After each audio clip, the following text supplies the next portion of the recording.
Thank you.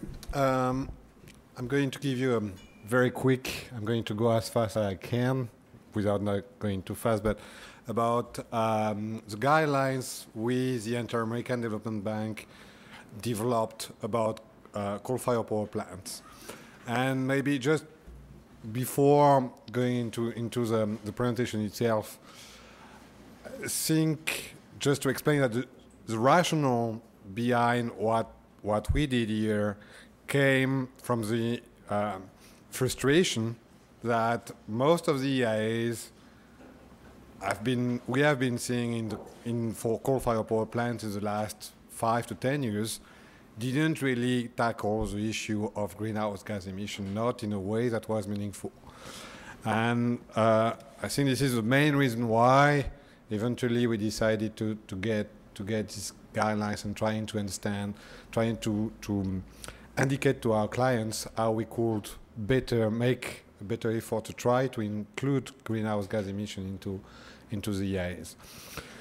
So nothing probably that you don't know here, just regarding coal-fired power plants.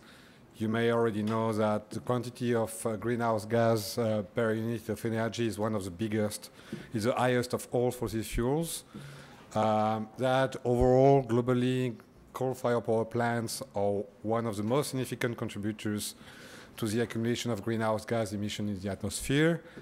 That the greenhouse gas emission, for the time being, cannot be significantly abated with current commercially available technologies. I will come back later on carbon capture and storage, but up to the point where we have carbon capture and storage, it's not an impact we can really mitigate.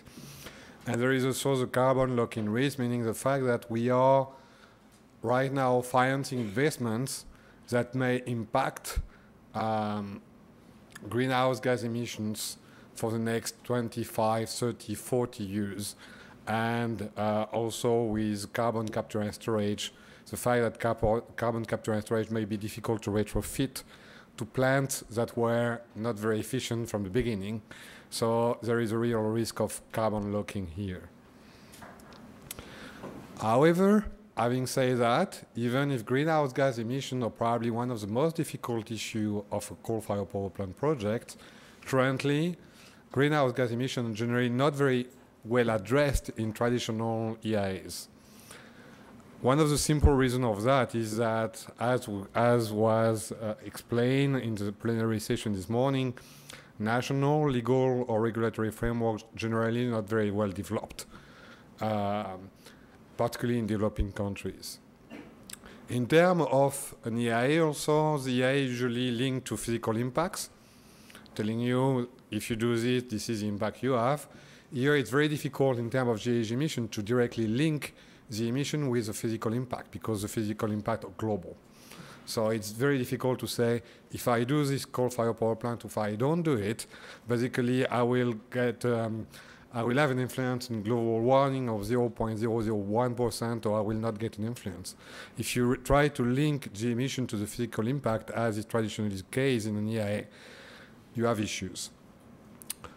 Something that has been done also traditionally in relatively well advanced EIA is a quantification of GHG emissions in absolute value, telling you that this plant is going to emit so many million tons of CO2 per year once in operations.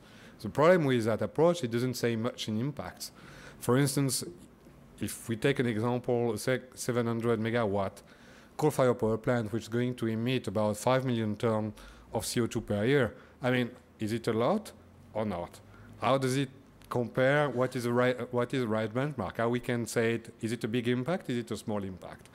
If just to take two kind of benchmarks, it's 0.01% of total GHG emission from the world in 2004. So it's very small. It's not going, whether you do or you don't do this coal-fired power plant, is not going to change global warming per se.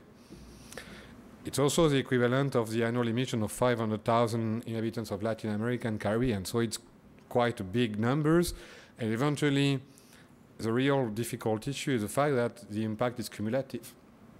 And it's the assessment of the cumulative impact which is difficult here. So traditionally, EIAs have not been very good in dealing with greenhouse gas emissions, particularly in terms of impacts, and even of such big GHG emitters as coal-fired power plants. So what has been our approach so far to try to address these issues? Because, I mean, we have in the past and probably in the future financed coal-fired power plants, and we still need to address GHG emission from coal-fired power plants in a meaningful ways through our safeguard policies. This is some kind of adaptive approach we took. This is not final good approach, but this is what we saw we will be doing as a beginning. First, we established principles. And we're saying in terms of power generation, we have to give priority to renewable energy. And if we have a thermal solution that is the absolute option, we have to give priority to less carbon intensive fossil fuels. And then the second principle, I think I heard this morning also a couple of times, it's use best appropriate available technology to allow for high efficiency and therefore lower GHG emission intensity. At least if the absolute value of GHG emission doesn't say much, at least we can have some benchmark in terms of GHG emission intensity, meaning how much CO2 per kilowatt hour produced. And then we wanted to take advantage of the two-stage of the EIA approach, with the scoping of the screening and more the EIA stage per se. As a screening stage, we try to define what we call minimum performance criteria, which are minimum thermal efficiency and maximum carbon intensity. There was a reference this morning in the presentation to critical thresholds. I think this is exactly the approach we decided to take here, to try to have some critical threshold we can use for screening. And then when we go into the EIA stage, to have a more refined approach with a comprehensive alternative analysis, which have to include GHG emissions. This is just, I don't know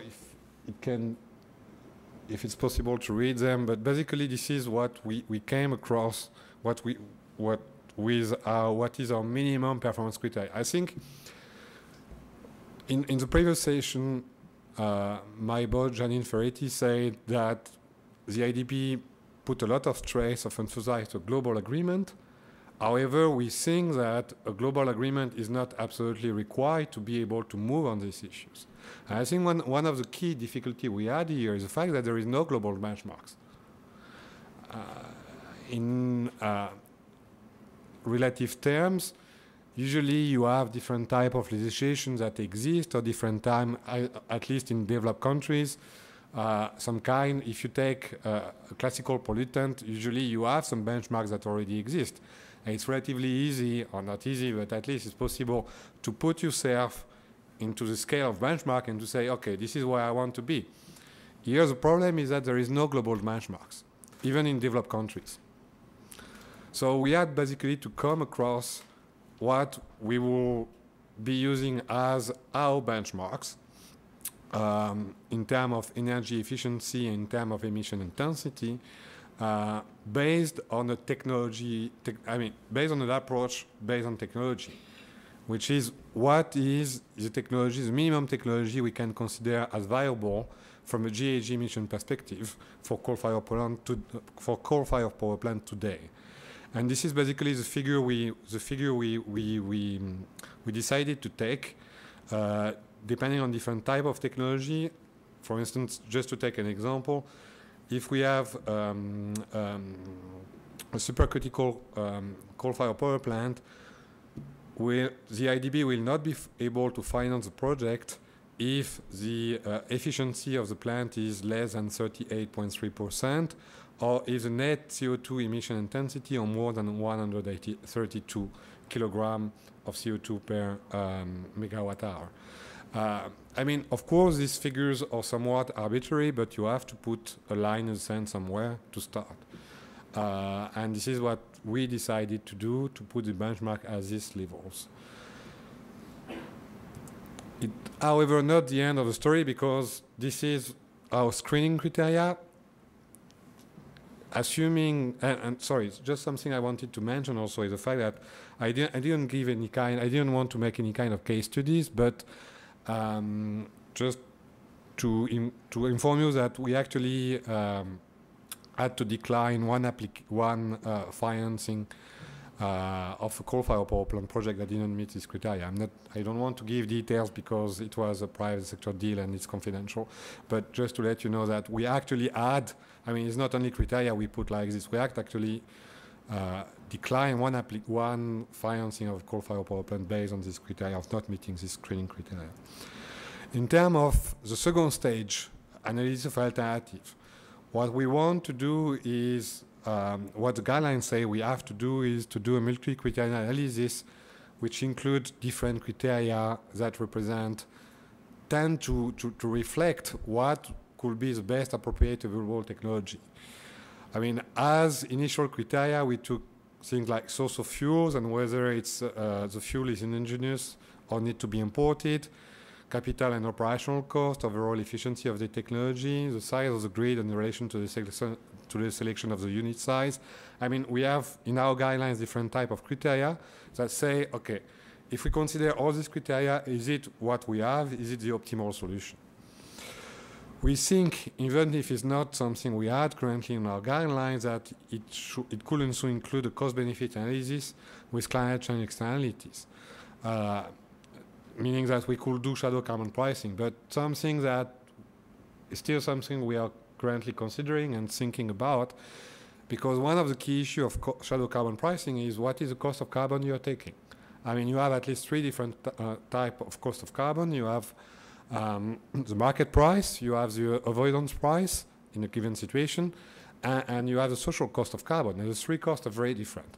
So and you will have completely different conclusion depending which type of cost of carbon you take here. So we think it's still something that needs to be slightly more refined, but it's something we like to move forward and so on. And finally, the analysis of alternative into the EIA, we expect it to demonstrate that the project does use best appropriate available technology to maximize efficiency.